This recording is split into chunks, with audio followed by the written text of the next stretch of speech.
All right, so let's talk about the influence of low vision on occupational performance. So, as we know, these are the main categories of occupation: ADLs, IEDLs, health management, rest and sleep, education, work, play and leisure, social participation.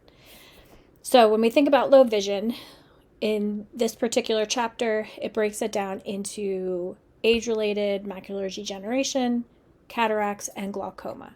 So you've already done your reading and you understand those visual impairments, relatively understand them. But you understand that these low vision diagnoses can be seen within, somebody with another diagnosis. You will also see visual impairments with people who have had a stroke or brain injury, clients who have multiple sclerosis. They might also demonstrate some visual changes. The big difference between low vision in this context and neurological related vision changes is the structural component. So for these particular set of diagnoses for low vision, it is the actual structure of the eye that is being impacted versus the visual information that the brain is receiving. So when we talk about those diagnoses later this semester, neurological diagnoses, we'll talk more about vision changes related to neurological involvement versus vision changes related to structural impairments. So all of that to say, how is occupational performance impacted due to the structural changes to the eye?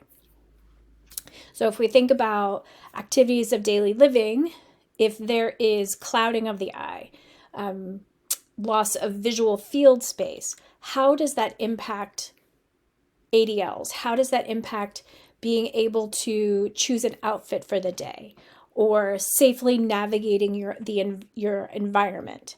How does that impact your ability to read the labels on your medications or looking at dosing? How does that impact the client's ability to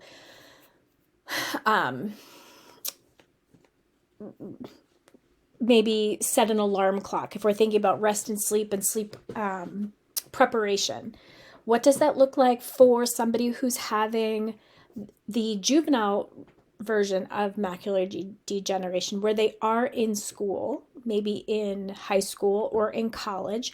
What does that look like for being able to engage? Or even for us here going into school, what would that look like if, there were vision changes and being able to engage with your education material? What does that look like for work, being able to safely and independently navigate one's work environment or engage with one's work? Play and leisure, what does that look like for being able to play the grandma or grandpa playing with the grandkids, a board game or a card game, being able to go to the movies and watch a show? What are all of these activities that we do that can be really impacted by these low vision changes? And social participation, how does that lead to maybe isolation? Because one does not have the ability to get out of the house safely, drive a car, and then go visit with friends or family, and being able to engage in all of the activities that they were doing before.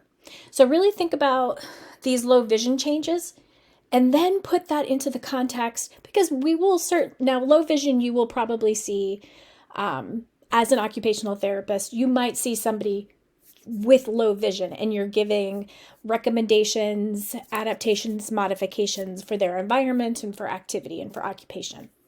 But you're also going to see that with another diagnosis. So somebody who's had an amputation, somebody who's had a stroke, somebody who has a hip replacement, and they also have these low vision changes in their medical history. So now we're developing a treatment plan and understanding their ability to engage in occupation, taking into account those low vision components.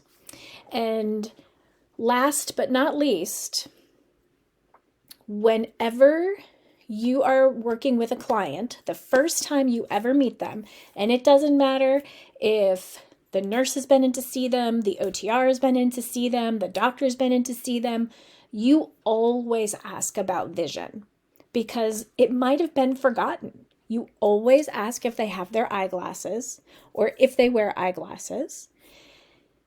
And if they don't have them, you ask how to go about getting them. And then you ask about any, in their medical history, any sort of vision changes. Because if somebody has cataracts, we know that they might have cloudy vision.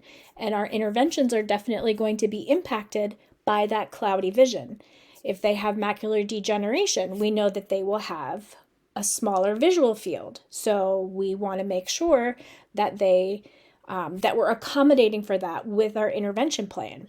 If they have glaucoma, that requires specific medication, drops for their eyes to reduce the pressure.